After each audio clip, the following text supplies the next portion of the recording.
y bueno, da ocasión de hacer lo que muchos llaman hoy en día lo que es la batalla cultural, ¿no? Relacionado con eso es que hoy vamos a hablar acerca de hacer profesio en un mundo en proceso de deshumanización. Porque es importante el tema de que el humano sea humano. Bueno, el ser humano ha sido creado a imagen de Dios. Entonces, lo que está queriendo el enemigo en medio de este tiempo es deshumanizar al hombre, quitarle cualquier vínculo, cualquier cosa que refleje a Dios, ¿no? Entonces, cuando hablamos de hacer profesio con dos S que no tienen nada que ver con professió, no es catalán, es latín, porque si no llevaría acento en la O, esto es latín. Es un término, y por eso lo uso, no es porque me encante el latín ni sea pro latín, pero es un término que se usa para dos cosas que quería unir. Profesio se utiliza tanto para profesar una fe, para vivir una fe, como para ejercer una profesión. Y la cuestión es que hacer profesio, entonces, es, uniendo esos dos conceptos, poder vivir tu fe en la arena pública, poder vivir tu fe fuera de las cuatro paredes de tu casa, fuera de las cuatro paredes de tu trabajo, de tu iglesia, porque bueno, algunos tienen trabajos que están dentro del ámbito cristiano, ¿no? Es fuera de todo eso y es llevar los valores de la fe a la vida común, y de eso vamos a hablar hoy. Hacer profesio en un mundo en proceso de deshumanización. Llevarles a Dios, llevarles los valores de la palabra, que son los que han dado sentido a la cultura que tenemos ahora. Bueno, la que teníamos, porque la estamos realmente perdiendo. Estamos cambiando una cultura de la vida, una cultura de la familia, por una cultura de muerte, por una cultura de desmembramiento de la sociedad, y están quitándole a la sociedad todo aquello que tiene vínculo con Dios. ¿Por qué? Porque la familia es una institución bíblica, es una institución hecha por Dios. La sociedad es el fruto de la acumulación de familias, ¿sí? Y al final lo que es en nuestro concepto de Estado es algo que también nació en el corazón de Dios. Que, obviamente, teniendo mandatarios que tengan esa visión, ¿no? de agradar a Dios. Y en medio de todo esto, ¿por qué digo lo importante que es hacer profesión? Porque a muchos se asombrarán de que, aunque aquí os dan unas noticias que es un adoctrinamiento total. O sea, yo he visto las noticias aquí y yo estaba alucinando completamente, ¿no? Donde dicen, no, ya hemos dejado a Rusia sola. Mentira podrida. Los únicos que se han aislado de Rusia han sido Europa y Estados Unidos. Pero todo el resto del mundo apoya a Rusia. Pero no os lo van a decir, porque aquí se dan las noticias del régimen. Estamos realmente en un tiempo difícil. Y claro, ¿cómo puedes llegar a comprender? Porque eso nos lo van a contar, que Rusia esté siendo bendecida en medio de todo esto. Cuando más le están haciendo la puñeta, es cuando más su moneda sube, cuando más... Si podéis buscar, que a lo mejor os será difícil, si podéis encontrar el discurso que hizo hace unos días, simplemente Putin, cuando añadió unos territorios de Ucrania a Rusia, donde dijo que la perdición de Occidente estaba en la pérdida de valores, y donde dijo que ellos no iban a claudicar a los valores LGTB y una serie de cosas, cuando empiezas a ver que los valores a los que él se alinea, que no significa que no sea un globalista, es un globalista más, pero no está entrando en todo el tema ideológico. Entonces entendemos por qué Dios les está bendiciendo en medio de la oposición. Y claro, al hablaros de esto, a algunos les trastocará, ¿no? Porque aquí se está enseñando a decir que Rusia mala y Ucrania buena. Fuera de micro puedo contar muchas cosas, pero bueno, vamos a seguir. Tenemos que entender en qué cultura vivimos. Una cultura de deshumanización. Por ejemplo, en el tema de la eutanasia, cultura de la muerte.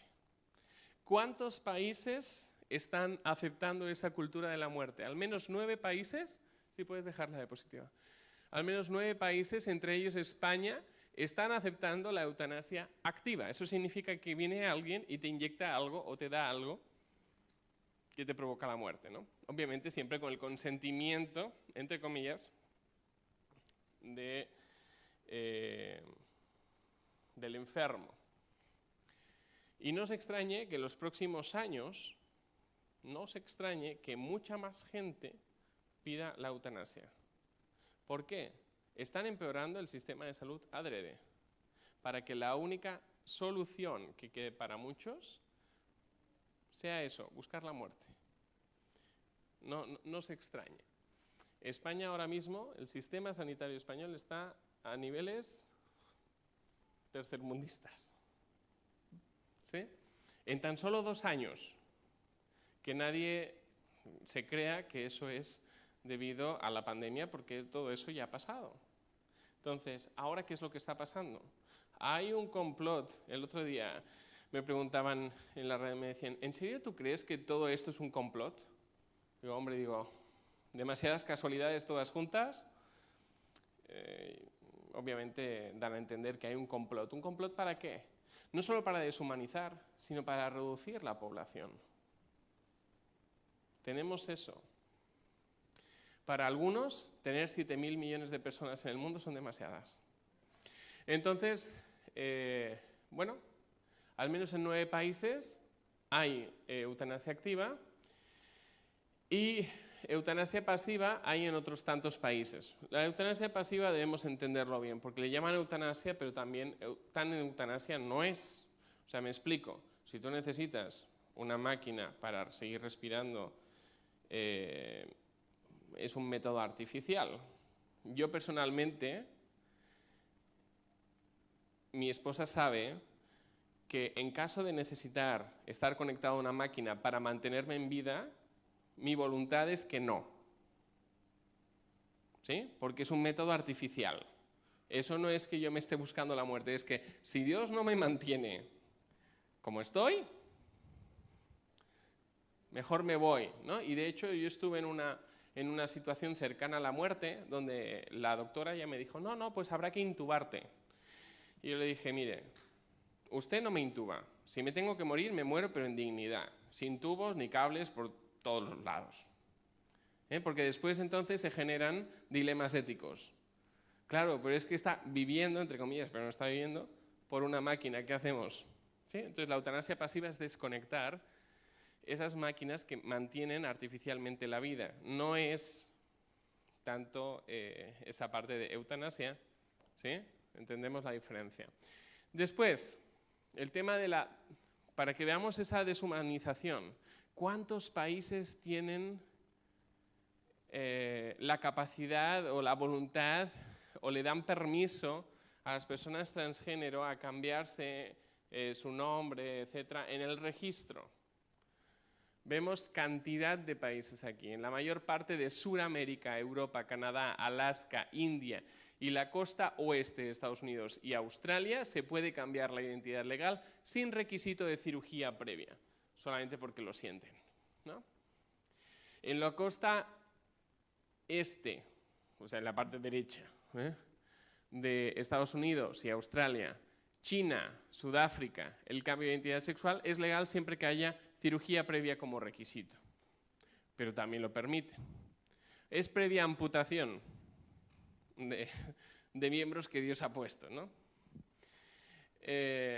Y solo es ilegal en la mayor parte de México, en Centroamérica, Venezuela, Paraguay, África, Arabia Saudí y países aledaños. ¿Por qué saco estos 2 ejemplos? Para que nos demos cuenta de que realmente las cosas están más avanzadas de lo que algunos creen. el proceso de deshumanización de la sociedad está a niveles muy avanzados. Las crisis que vivimos ahora no es porque, ay, es que hemos gastado más, ¿no? Muchos nos dicen, hemos alargado más el brazo que la manga, ¿no? No. Dios ha quitado su mano de protección porque la sociedad se ha apartado de Él y ese es el principio bíblico que hay detrás. Dios bendice cuando una sociedad se rige conforme a sus valores. Isaías 5:20 y siguientes dice, lo podéis leer en pantalla, hay de los que a lo malo dicen bueno y a lo bueno malo, que hacen de la luz tinieblas y de las tinieblas luz, que ponen lo amargo por dulce y lo dulce por amargo. Hay de los sabios en sus propios ojos. Hay de los sabios en sus propios ojos.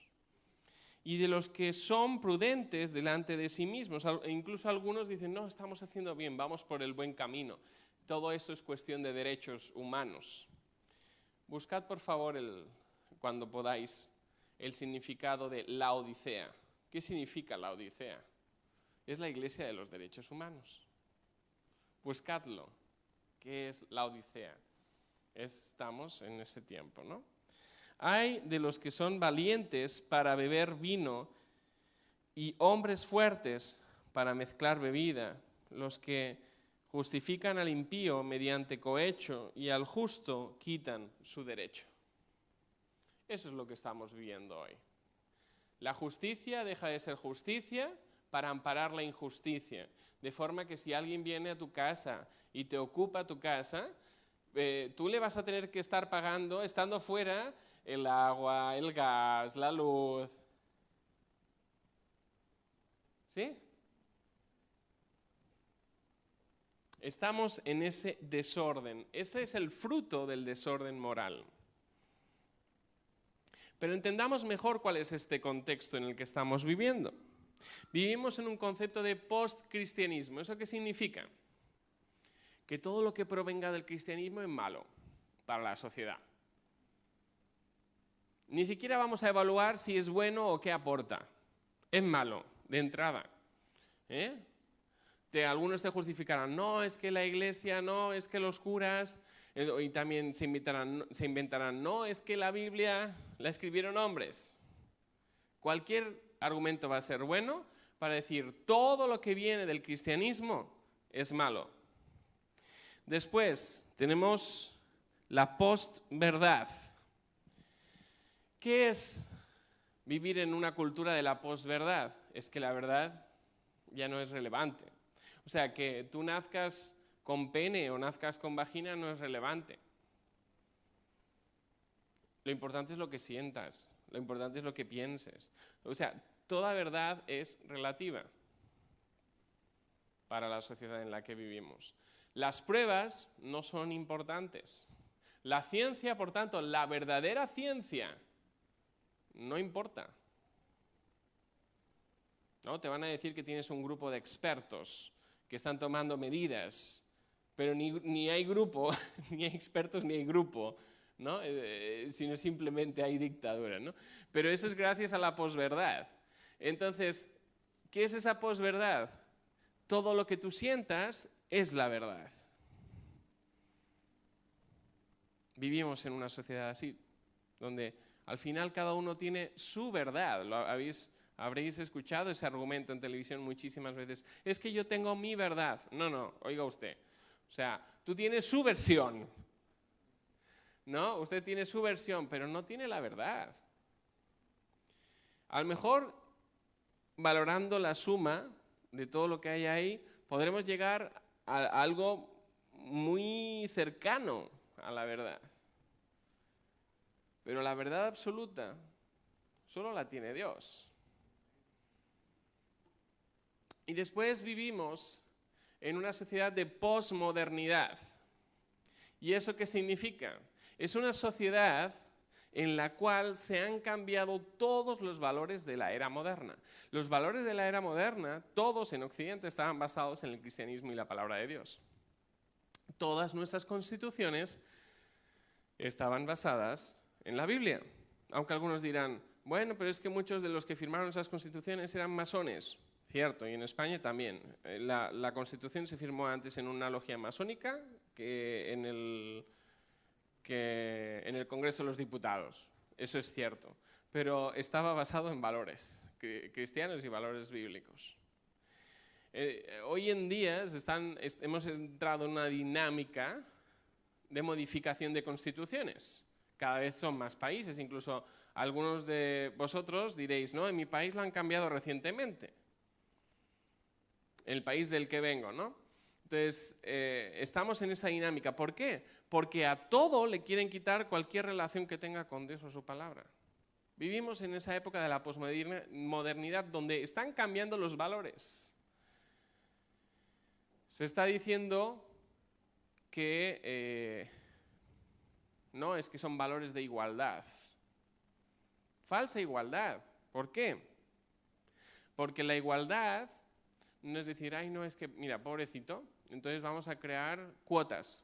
Vamos a poner cuotas de trabajo para que haya una cantidad de trans en las empresas. Eso va a salir dentro de poco con la ley trans de Irene Montero. Una cuota de LGTB, de los demás, no solamente la T, porque si no, pobrecillos, ¿no? Los demás también son pobrecillos. Y así, suma y sigue. ¿Eso es igualdad? No es igualdad. ¿No? No es igualdad que un hombre, por decir que se siente mujer, empiece a competir en los deportes de mujeres y empiecen a ganar.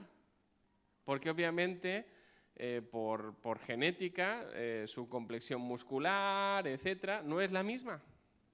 Y entonces las mujeres se matan para entrenar y para poder mejorar, pero no llegan. ¿No? Y entonces tenemos a Lia Thomas, ese nadador que dice sentirse mujer, o a otros por ahí, ¿no? Aparte de eso, vivimos, esa posmodernidad tiene que ver con el individualismo. Mientras a mí me vaya bien, me importa el nombre de los demás. Nadie está pensando por el bien general. Por eso, pues los diputados se suben un 4% el sueldo, que eso se ha publicado ayer o antes de ayer, mientras a ti te cuesta llegar a final de mes. Ese es el fruto de haber perdido valores cristianos en la sociedad, que no os quepa la menor duda. Hedonismo. Lo que a mí me satisfaga, lo que a mí me haga feliz. Pero claro, la realidad a muchos no les hace feliz. Entonces es mejor decirles que no, que lo que ellos piensan es cierto. Si un hombre viene y me dice que es mujer, ¿le tengo que validar? Si un hombre me viene y me dice que es extraterrestre, ¿también lo tengo que hacer? Solo lanzo la pregunta, ¿no? Porque en el primer caso la sociedad te va a decir que sí, y en el segundo te va a decir, no, necesita ir a un psicólogo, ¿no? Que le muestre que realmente, oye, no es extraterrestre, ¿no? Algo está ocurriendo. Y entonces, bueno, como todo es mi placer, mi búsqueda de placer, entonces yo empiezo a utilizar a los demás. Las relaciones humanas se convierten en medios para conseguir mis objetivos. De hecho, por ejemplo, el coaching, gran parte de los coaches de hoy en día, lo que te van a decir es, solamente quédate con esas relaciones que contribuyen a cumplir tus objetivos. Las demás son tóxicas. Te restan tiempo, te distraen de esos objetivos. ¿Sí? Esa es esa dinámica hedonista, utilitarista de la gente. Y por otra parte vivimos en un sincretismo anticristiano. Todo vale. Puede ser budista y cristiano a la vez.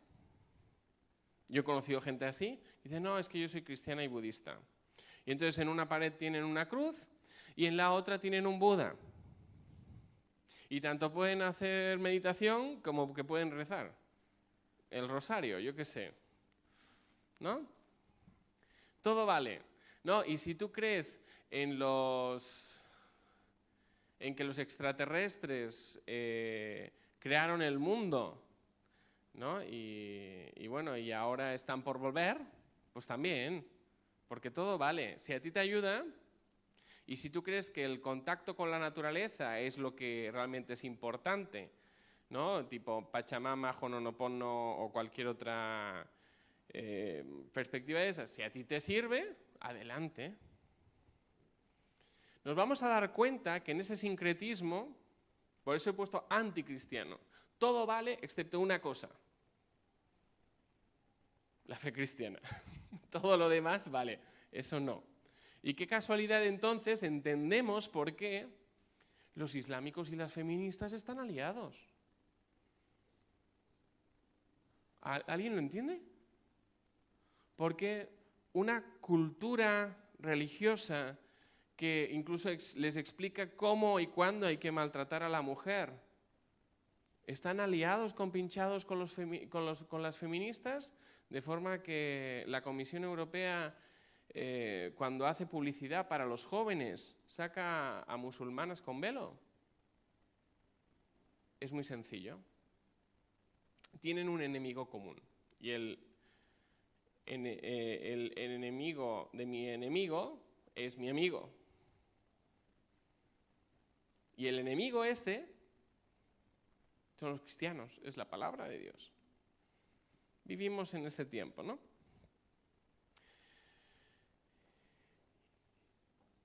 Y claro, la cuestión es, en medio de todo esto, ¿la Iglesia qué ha hecho? La Iglesia supuestamente estaba en un periodo de crecimiento, años 2000, no sé si nos acordamos, que se unió a un crecimiento económico bastante generalizado en el mundo, y eso dio cabida a que la gente creía que, bueno, si iba a la iglesia se iban a hacer de oro, ¿no? Pero no era un crecimiento genuino. Y la gente iba a la iglesia, ¿por qué? ¿Por el Evangelio? No, por ellos mismos. ¿Sí? Pero la cuestión es, en medio de todo esto, la iglesia, ¿cuán preocupada estaba por el mundo? Te puedo decir que las cifras dicen que entre el 60 y el 80% de los cristianos jamás va a compartir el Evangelio. Jamás. Son cifras muy feas. Y entonces podemos entender por qué el cristianismo está donde está y por qué todo lo demás está teniendo éxito. Porque la iglesia no hizo aquello para lo que estaba llamada. Y entonces el mundo cayó, siguiente diapositiva, cayó en una demencia social y moral, que son conceptos de la psiquiatría clásica, que algunos critican la psiquiatría, pero la psiquiatría clásica tenía conceptos muy interesantes, como estos dos, que ya se han abandonado, ya no se habla de eso, que es cuando la sociedad empieza a enfermar. ¿Por qué? Porque está carente de moral. Estamos en esa situación. Por eso entendemos por qué en medio de la pandemia, de los 800.000 suicidios que había anualmente antes, ahora estamos en 1.200.000, 400.000 más aceptados. Los no aceptados, pues aumentarían las cifras. Porque cuando alguien maneja muy rápido y se estrella, no es considerado un suicidio, es considerado un accidente de tráfico y un suma y sigue, ¿no? Realmente hay muchas causas por las cuales la gente se mata, pero no son contabilizadas esas causas dentro de los datos de suicidio. Pero ese no es el único dato peligroso. Más de 50 millones de abortos en el mundo al año. ¿Sabes cuántos habitantes tiene España? Algunos millones menos. Eso significa que tantos habitantes como hay en España se abortan todos los años. Son muchísimos. Se podrían montar países enteros. 1 de cada 4 adultos ha sido abusado sexualmente en la infancia. Las cifras muestran la decadencia moral del mundo. Más de 100 tipos diferentes de género, según la Organización Mundial de la Salud. Más de 1 millón de suicidios al año, como comentábamos, en el mundo. Más de 35 millones de muertos por VIH al año. ¿Cuántos muertos hubo por COVID en el año? A lo mejor, pero a estos nadie les ha dicho no tengáis sexo.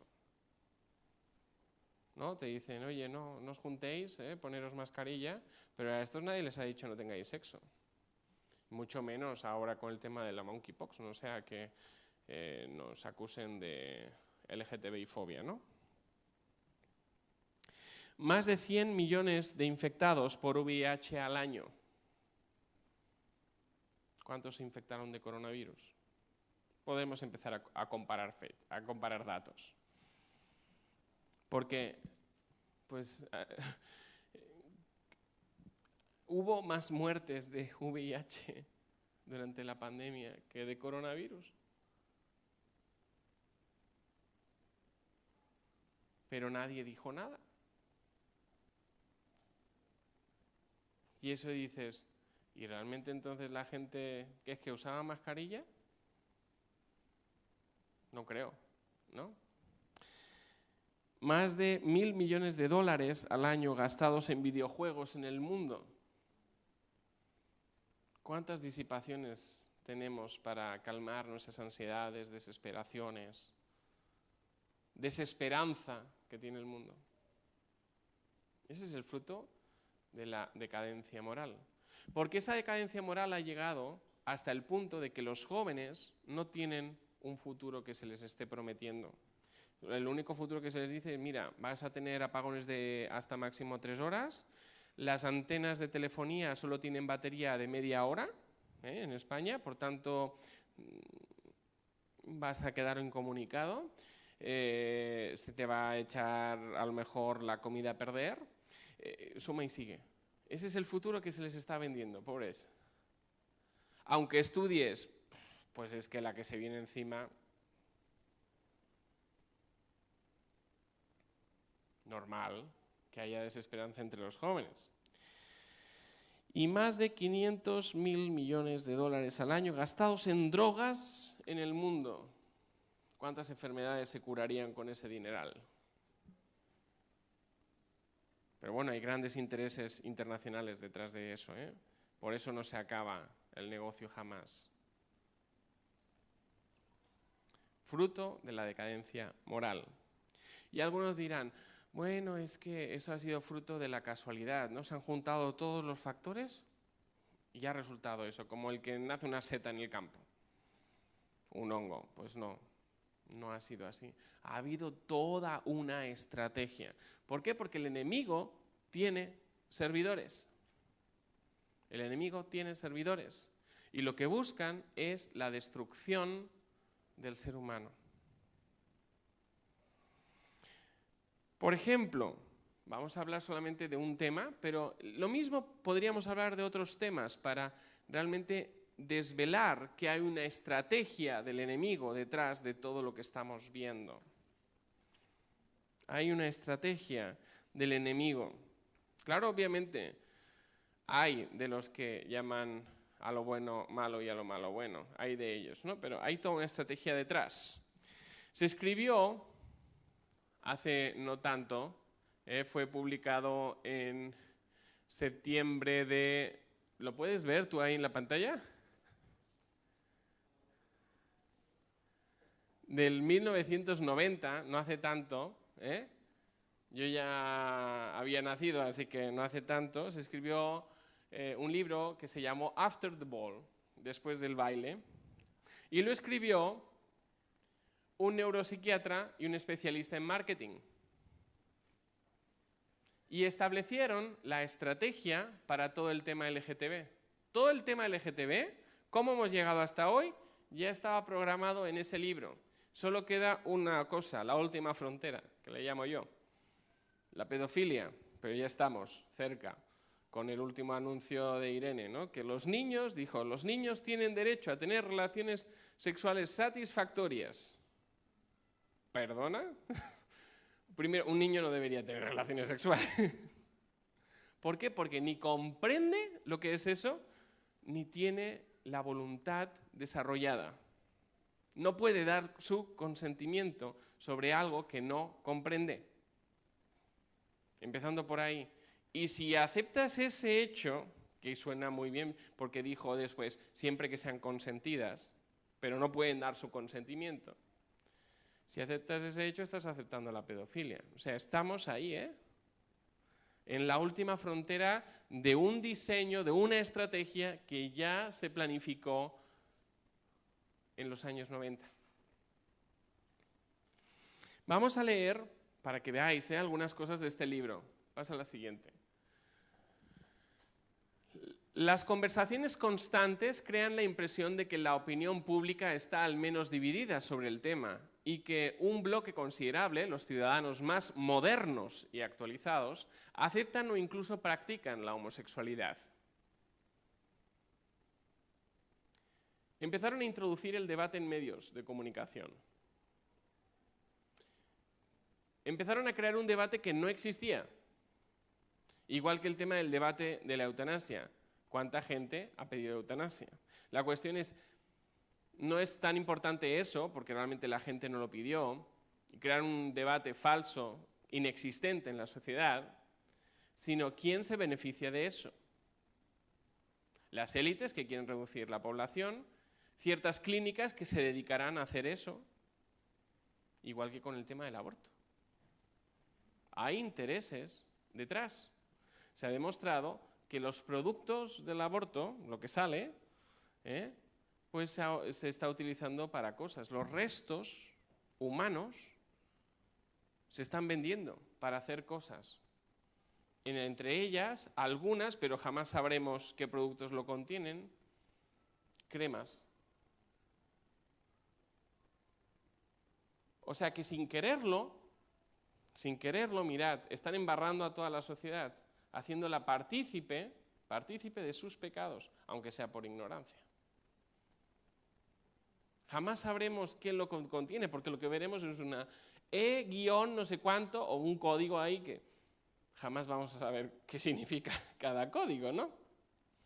Entonces, crearon un falso debate sobre algo que no existía en la sociedad, ¿para qué? Para empezar a introducir una conducta que antes no estaba proliferando en la sociedad, pero que quisieron empezar a abrir la puerta para que proliferase, como es la homosexualidad. Se empezó por ahí y después se acabó en otras cosas. El mensaje fue progresivo. No te iban a enseñar a alguien vestido de cuero y pegándole a otra persona, sino que fue progresivo.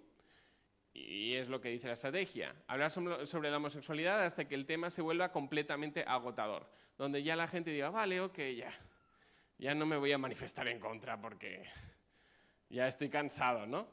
Pero en las primeras etapas de la campaña, el público no debe ser sorprendido y repelido por la exposición prematura a la conducta homosexual en sí misma. O sea que primero mostraron a gente que no era homosexual, pero que se prestaba a ciertos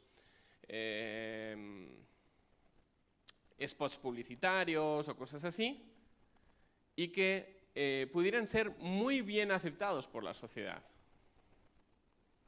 para después, poquito a poquito, ir introduciendo otros modelos que no hubieran sido aceptados en un inicio. Pasamos a la siguiente diapositiva. Dice, el propósito de dar una imagen de víctima es hacer que los heterosexuales se sientan muy incómodos. Claro, lo que dijeron no es que son víctimas, no, es que les pegan por la calle. ¿Cuántos de aquí habéis pegado a alguien por ser homosexual? Nadie. ¿No? Pero bueno, ese es el discurso, ¿para qué? Para decir, ellos son víctimas y el que opine en contra, sois los culpables de que haya alguien que les pegue. Será culpable el que les pegue, ¿no? Porque el Código Penal penaliza a cualquiera que pegue a otro y no importa el motivo. O sea, que estaban protegidos sin tener leyes específicas para ellos. El propósito de dar una imagen de víctima es hacer que los heterosexuales se sientan muy incómodos, es decir, atacar con vergüenza el orgullo de justicia y sentar las bases para el proceso de conversión, ayudando a los heterosexuales a identificarse con gays en su condición de víctima. La estrategia fue increíble, porque si tú muestras a alguien como víctima, obviamente tu corazón va a decir, ay no, pobre. ¿Sí? Entonces, no solamente hubo actores en algunos momentos, sino que además hubo falsos testimonios. Hay un coach dirigido a población LGTB en España. Él fue evangélico en otra época, yo escuché su música de joven, tenían un grupo muy bueno, que dice que recibió electroshocks. No se lo cree ni él. Yo he hablado con gente que lo conocía. Y dicen, eso es mentira, ¿no? Como el programa este del telégrafo. Eso es mentira. Pero suena muy bien. Y te puedes hacer famoso si te haces víctima, ¿no? Y te van a invitar. Además, y vas a tener plataformas en las que hablar. Y además de eso, hubo una condición, quién sabe si casualidad, que se gestó en una época de nuestra sociedad, que favoreció ese papel de víctima. Fue el tema del SIDA. Por cínico que parezca, el SIDA nos da la oportunidad, aunque sea breve, de establecernos como una minoría victimizada que merece legítimamente la protección y atención especial de Estados Unidos. Obviamente este libro pues, se publicó en Estados Unidos y por tanto va dirigido a población estadounidense, pero es lo mismo que ha pasado en otros países. Obviamente el SIDA fue una enfermedad horrible. La población homosexual, además, fue altamente discriminada porque obviamente no se sabía por qué la gente se podía contagiar. Por tanto, hubo una época en la gente no quería ni usar el baño en un restaurante o algo así por miedo o sea, no querían tocar la taza del váter, ¿no? Pero todo eso se utilizó a favor del posicionamiento de la sociedad con respecto a conductas que después no solamente se han tolerado, sino que se han promocionado gracias a esa victimización. ¿Sí? Sostenemos que a todos los efectos prácticos se debe considerar que los homosexuales han nacido homosexuales. Ya te estaban diciendo, no es verdad, lo sabemos, pero vamos a decir que sí. ¿Por qué? Bueno, toda la ciencia va en contra de eso, ¿eh?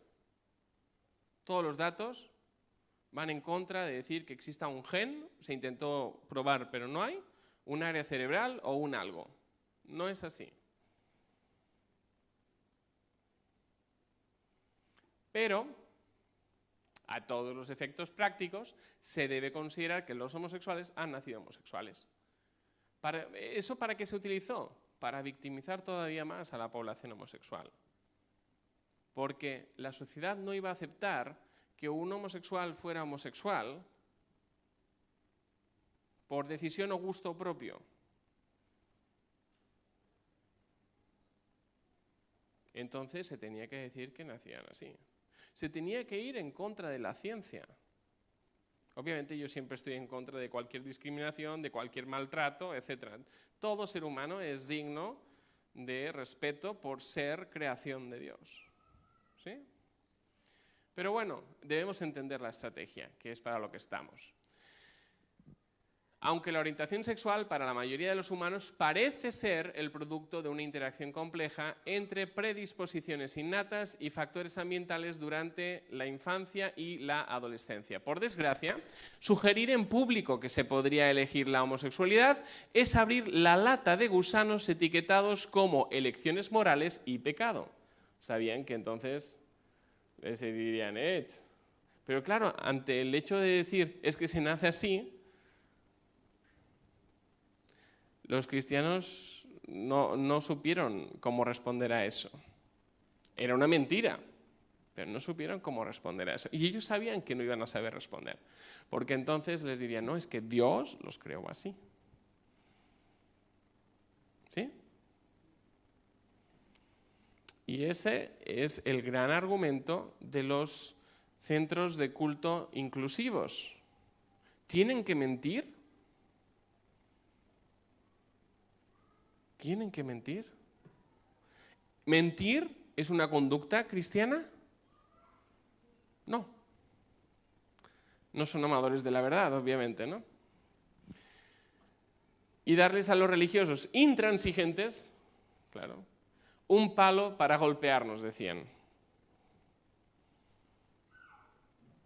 La verdad era un palo para ellos, ¿no? Toda moralidad sexual debe ser abolida. Esa es otra de las frases de ese libro. No hemos salido del libro, todos son frases, extractos del libro. Toda moralidad sexual debe ser abolida. Y cuando dice toda es, toda. No pensemos que la pedofilia no forma parte de esa estrategia, porque forma parte de esa estrategia. Plantear objeciones teológicas a las enseñanzas bíblicas conservadoras. Esa era otra de las estrategias. Por tanto, pues ese libro que creo que el autor se llama Oscar, lo podéis buscar por internet, el libro se titula Solo un Jesús maricón puede salvarnos. Y eso se publicó aquí en Barcelona. ¿Vale? Obviamente es una blasfemia, porque habla acerca del Hijo de Dios. Pero bueno, la cuestión es fomentar toda una teología, ¿no? Incluso se llega supuestos teólogos, por ejemplo, hay uno en Perú, que se dedica a decir que es que no, que los textos que hablan sobre el tema han sido mal traducidos. La cuestión es que a ver quién le quita el título a este señor, que se tituló, de verdad, en teología, porque está utilizando adrede mal lo que aprendió para dar soporte a esto, ¿no? A crear objeciones supuestamente teológicas. No son teológicas porque la teología es una disciplina y cuando se sale de lo riguroso ya no es teología, es puro invento, ¿no? Después, retratar a las iglesias conservadoras como remansos anticuados, muy fuera de sintonía con los tiempos y con los últimos hallazgos de la psicología. Claro, sí, hasta se han inventado la psicología que defiende todo eso. Aunque se demostró que los estudios que querían demostrar que existía pues el cerebro homosexual y cosas así, se demostró que estaban mal hechos. Incluso, por ejemplo, el tema de los cerebros que se utilizaron para uno de esos estudios eran cerebros, muchos de ellos afectados por el SIDA. Cuando el VIH llega a tal punto que se desarrolla el SIDA, se da una enfermedad en el cerebro que se llama demencia tipo SIDA. Entonces, la demencia significa que hay un deterioro en el cerebro. Entonces, esos cerebros ya deteriorados por el SIDA se utilizaron en un estudio para demostrar que existía el cerebro homosexual. ¿Qué rigurosidad científica había detrás? Ninguna. Pero no les importaba. Podían ser estudios chabacanos, hechos de cualquier forma, con tal de defender sus tesis.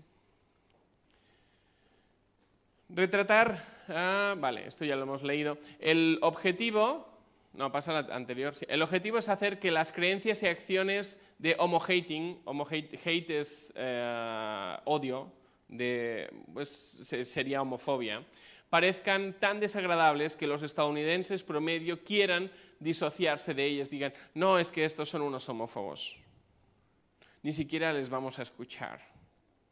Aunque tengan algo que decir y aunque lo que digan es verdad. ¿Sí? ¿Por qué? Pues estamos en el poscristianismo. Eso les ayudó muchísimo. Ya no había que entrar en una discusión. Todo lo que provenga de los cristianos es mentira. Dice 2 Corintios 2:11. Para que Satanás no gane ventaja alguna sobre nosotros, pues no ignoramos sus maquinaciones, sus planes. No pensemos que todo esto ha sido fruto de la casualidad. Ha habido un plan y hay alguien que está orquestando y llevando a cabo ese plan desde atrás en lo espiritual y después hay gente que le está sirviendo en lo natural, ¿sí? Para deshumanizar a la sociedad. Efesios 6:11, vestíos de toda la armadura de Dios, para que podáis estar firmes contra las asechanzas del diablo. Aquí es importante, cuando dice asechanzas, en el original dice metodellas. ¿A qué os suena eso? Esto es lo que dice realmente. Métodos de astucia y engaño. Hay un método, y un método es algo planificado. El enemigo tiene un método, es astuto, dice que sabe más por viejo que por diablo, ¿no?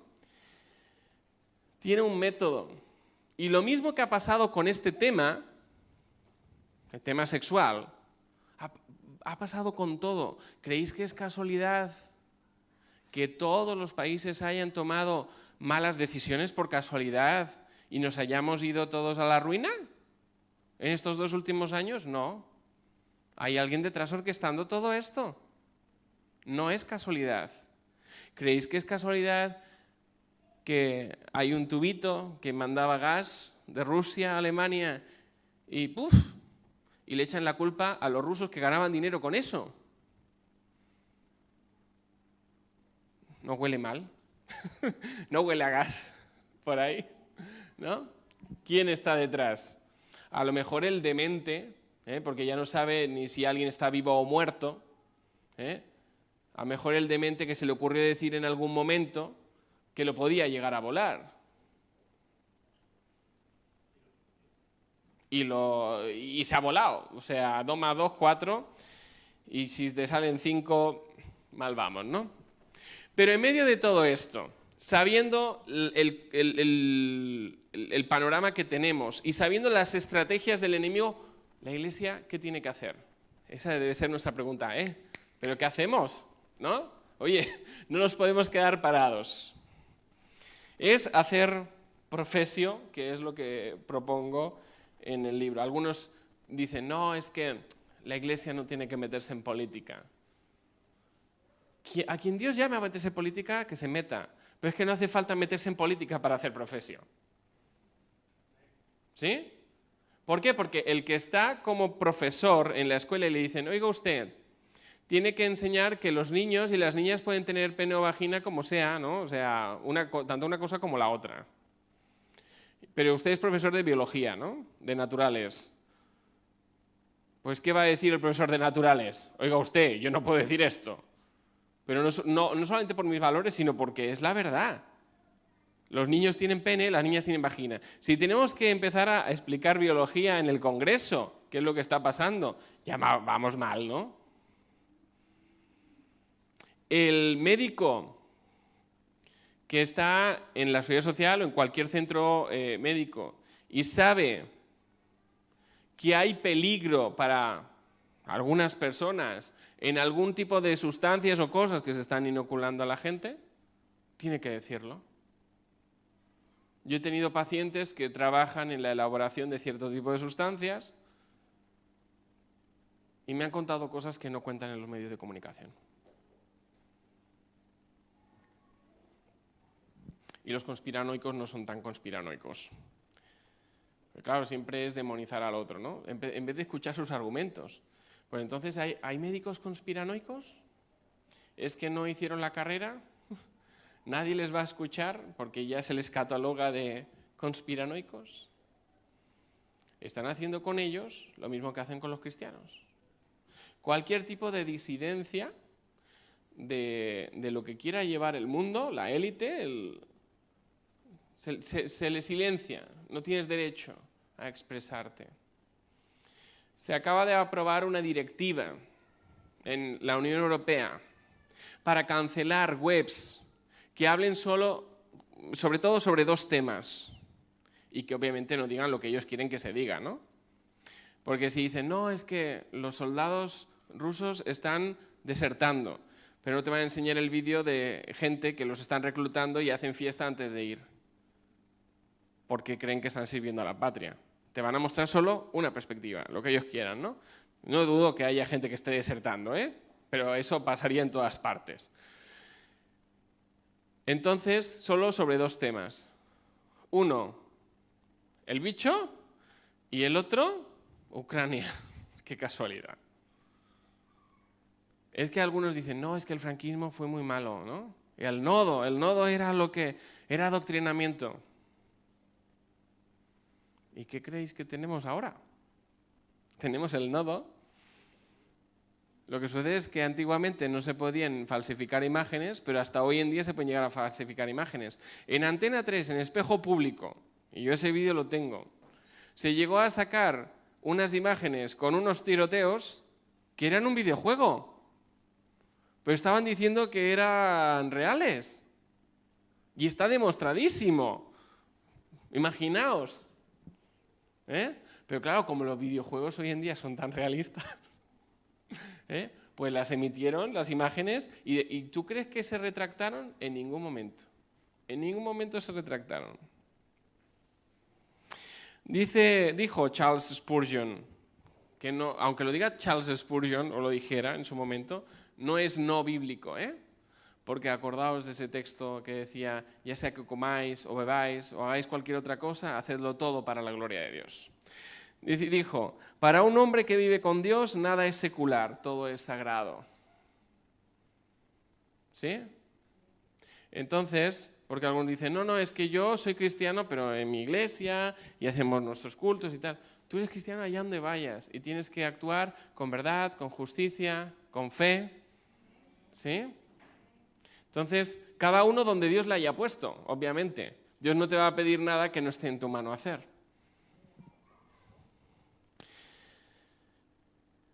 Romanos 8:29, vamos a entrar en eso de hacer profesio. Dice, porque a los que antes conoció también los predestinó, hablando de los hijos de Dios, de aquellos que aceptan a Cristo, ¿no? Para que fuesen hechos conforme a la imagen de su Hijo, para que Él sea el primogénito entre muchos hermanos. Y cuando usa la palabra imagen, usa la palabra eikonos. ¿A qué os suena? Eikonos, en el griego. Icono. ¿Y a qué os suena lo de icono? En un móvil, en un ordenador, tú tienes iconos, ¿no? ¿Y qué es lo que hacen los iconos? Te llevan a la aplicación. Te está diciendo que tú eres llamado y predestinado a ser icono de Cristo. Eso significa que cuando la gente te conozca, cuando la gente haga clic en ti, ¿a quién tienen que ver? A Cristo. Ser iconos de Cristo. Eso es hacer profesio, o sea, que la gente cuando te vea, por tu testimonio, sepa que tú eres creyente. Y no, tu cristianismo no sea una chaqueta que dejas en casa, te la quitas para después ya cuando vuelvas a entrar ya te la vuelves a poner. Yo hablo últimamente de los cristianos de armario. Antes los que estaban en el armario eran los gays y ahora son los cristianos. Pues deberíamos salir del armario, ¿no? Efesios 5:1 dice, sed pues imitadores de Dios como hijos amados. Y cuando dice imitadores, porque alguno diría es un farsante, ¿no? ¿Un imitador? No, cuidado, no es el término que se usa en el original. Dice mimetes. ¿A qué os suena lo de mimetes? Mimético. Mimético, ¿qué es mimético? Hay una X-Men, ¿no? Que se llama algo así. O usa el mimetismo, justamente para que no la vean, ¿no? Es que eres tan parecido a lo que te pareces que la gente no ve la diferencia. Si nos centramos en estos dos textos, estaremos haciendo profesio.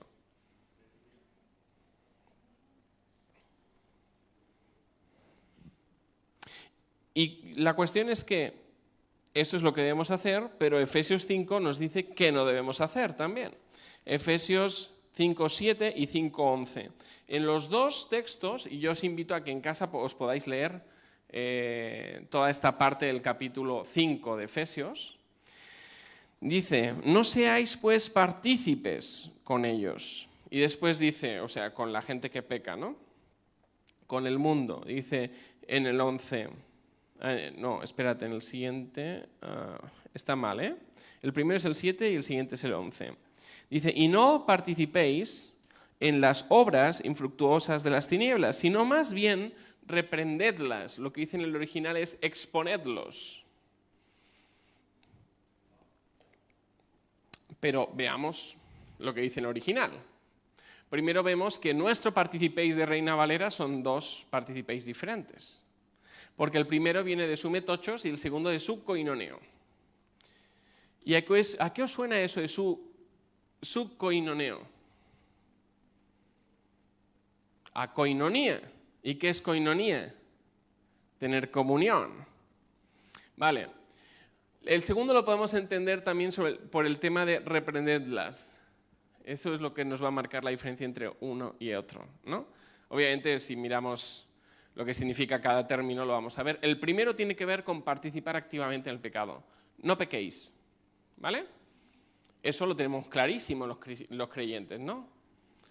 Pero el segundo, no participéis, a lo mejor no lo tenemos tan claro, que es participar del pecado del otro a través del silencio. Callarnos cuando los demás se pierden en el error. Por eso dice, reprendedlos, exponedlos. Así que, ¿cómo somos imitadores de Dios? No solamente no pecando, sino no siendo cómplices de los demás en el error. Y es por eso que la Iglesia no puede quedarse callada. Y aquí habla de participéis. La participación social de la Iglesia no es una opción, siempre estamos participando. Hasta el silencio es una forma de participación. Equivocada, pero es una forma de participación.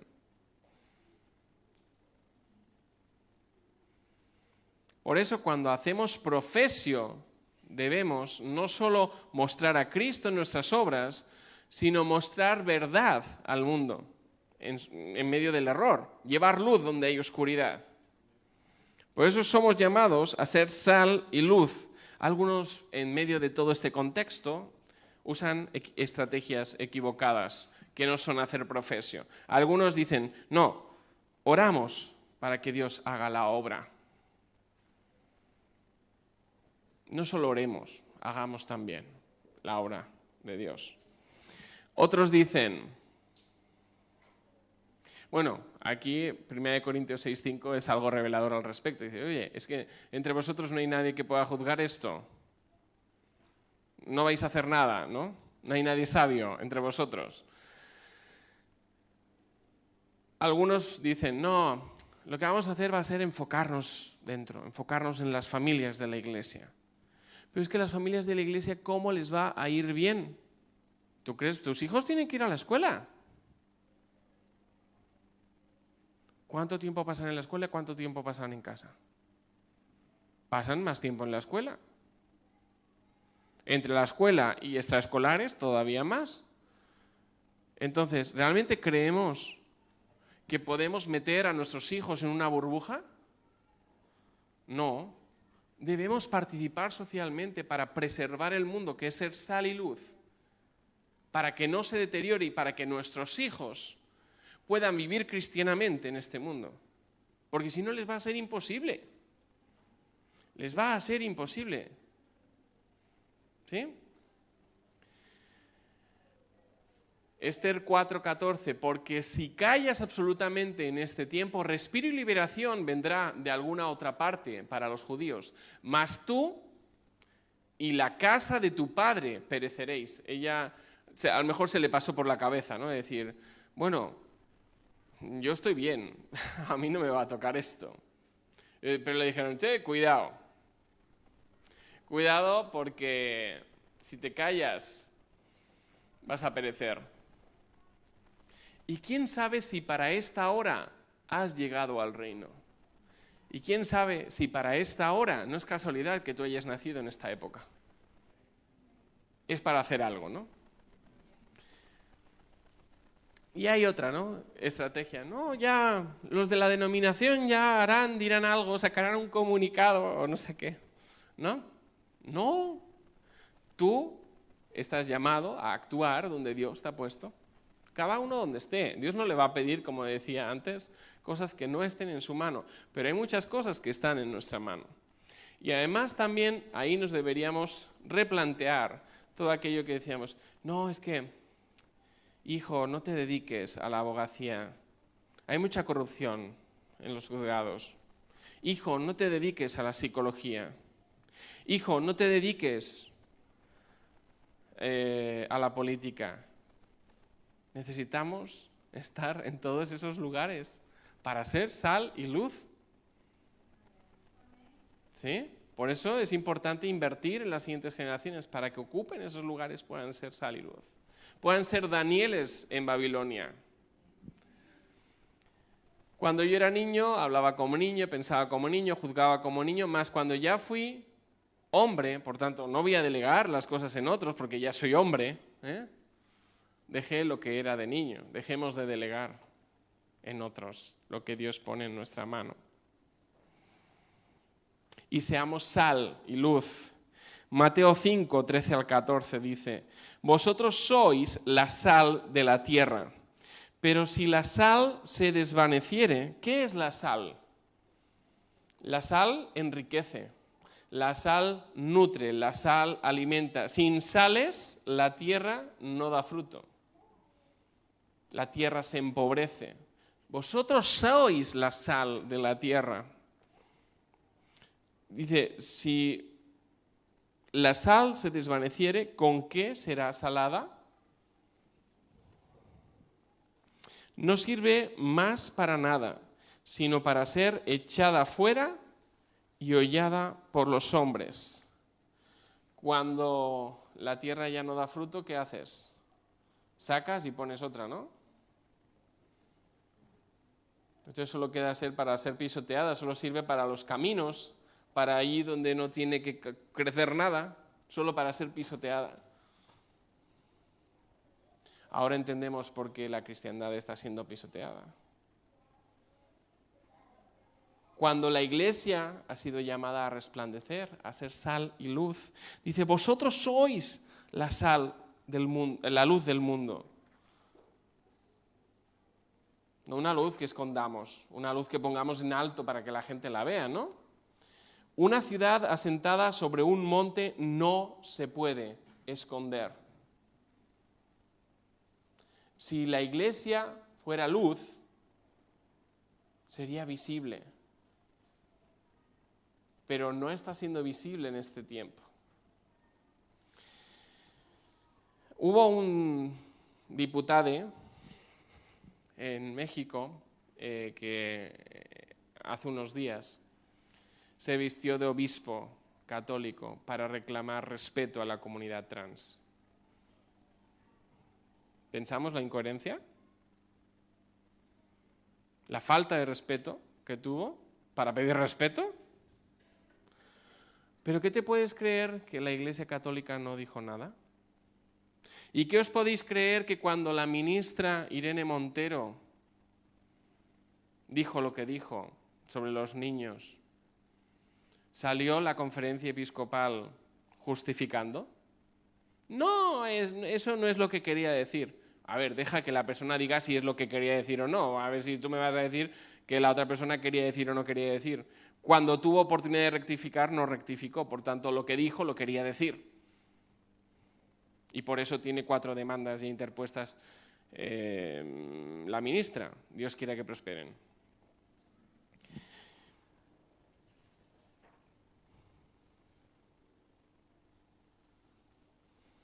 ¿Qué hace la Iglesia en medio de todo esto? ¿Se oculta? Yo tengo 2 teorías. Una, o tienen tanto miedo que no hablaron. Los evangélicos tampoco hablaron, cuando lo de Irene Montero.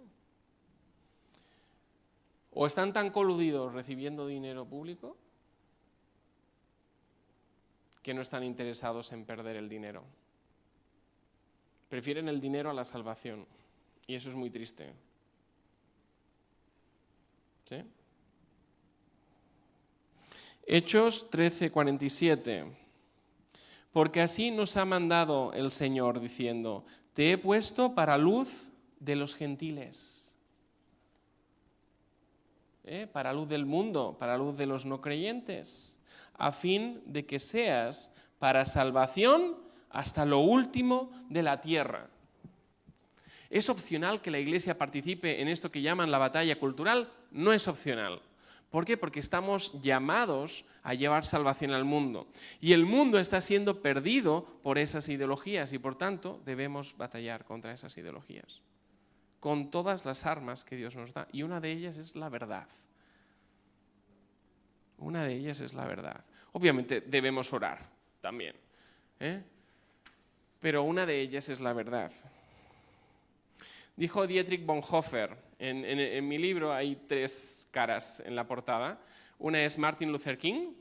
¿Os suena? Martin Luther King Jr. Defendió el derecho de los negros. ¿Sí? Otra es Dietrich Bonhoeffer.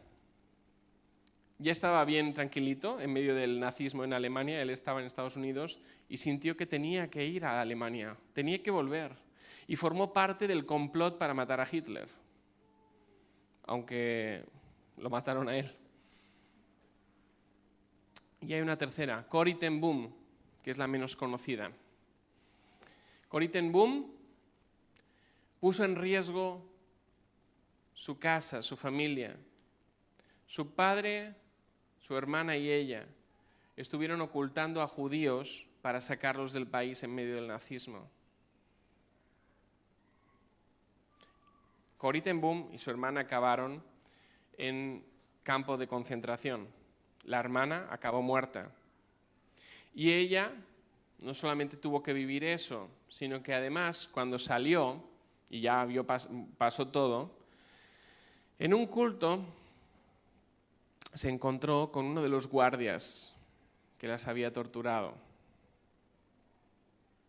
Se había convertido a Cristo.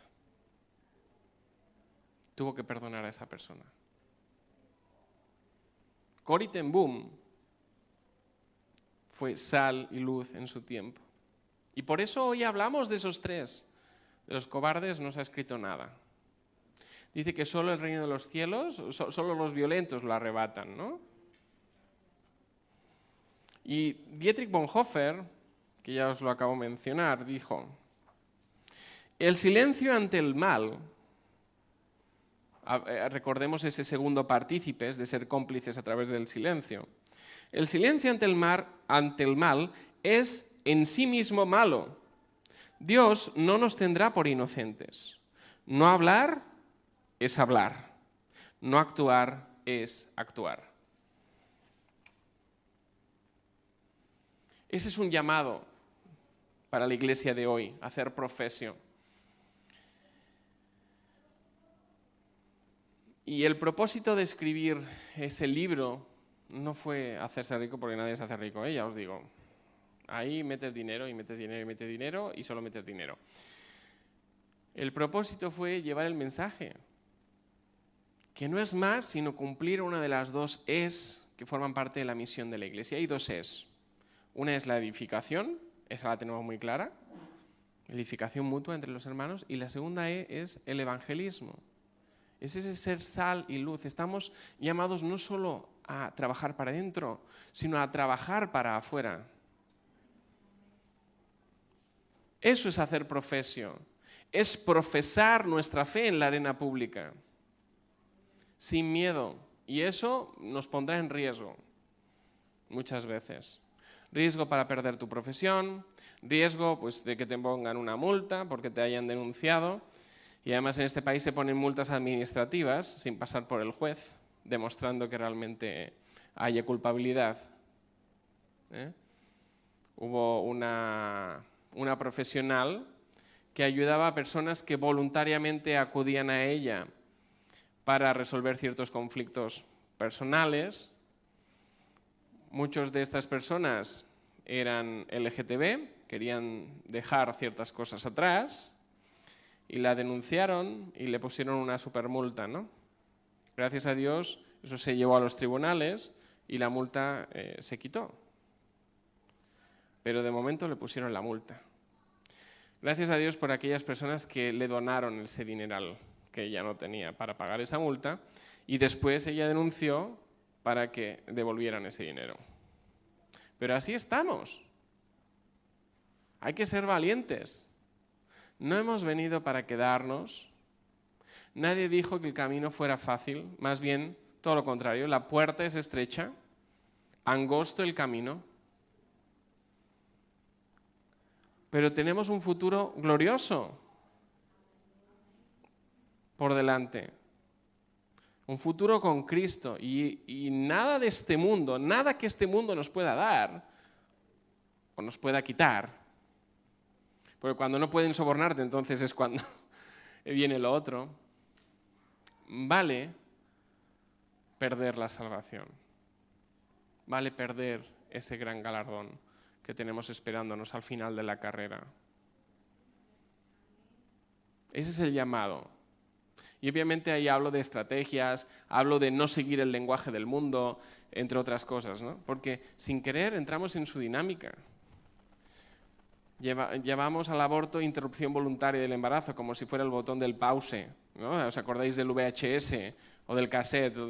Pues no es terminación, se termina esa vida. Que no te digan que se interrumpe, porque no le puedes volver a dar play. Entramos en los lenguajes del mundo, ¿no? Dejemos todo eso y aprendamos cuál es la estrategia del reino para hacer frente a todas esas cosas en este tiempo y para ser parte de esa iglesia victoriosa. En las 7 cartas de Apocalipsis, y esto ya no tiene nada que ver con lo que traía, pero sí, tiene que ver con el tema. En las 7 cartas de Apocalipsis a las iglesias, hay 2 iglesias que son salvas. Las otras, bueno, llama arrepentimiento, pero no se ve muy claro, ¿no? Una es la iglesia de Filadelfia. Filadelfia, ¿qué significa? Amor fraternal. Igual que la Odisea significaba, todo eso lo podéis buscar y os invito a buscarlo porque lo vais a encontrar. Amor fraternal. Es esa iglesia que permanece unida y permanece en amor. No ha dejado que el amor se enfríe, pero hay otra iglesia, creo que es la 2ª carta, y no me acuerdo el nombre de la iglesia. Hay otra iglesia que es salva a través del martirio. Nadie le quita su galardón a esa iglesia. Y esa iglesia es cuando buscas el significado del nombre, significa mirra. Y la mirra fue uno de los regalos que se le dio a Cristo. Es una ofrenda aromática, ¿no? La muerte de aquellos que tendrán que dar su vida por el Evangelio.